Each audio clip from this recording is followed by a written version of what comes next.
Hi everyone, in front of me I've got DOOGEE S80 and let me share with you how to enable developer options on this device. So first of all we have to enter the settings, and now let's scroll down to the very bottom in order to find the system. Now let's tap on About Phone, and here we have to find the build number, which is at the very bottom of this list. So all you have to do right now is to simply keep tapping on it until you'll see that you're in the developer mode.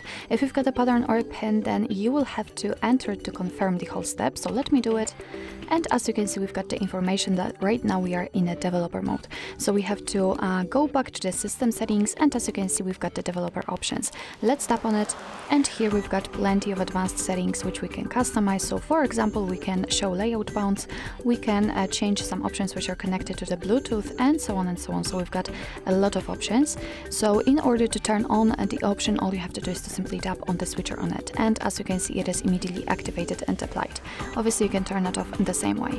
If you've got the options without the switcher, like here for example in a transition animation scale, just tap on it in order to open much more advanced settings.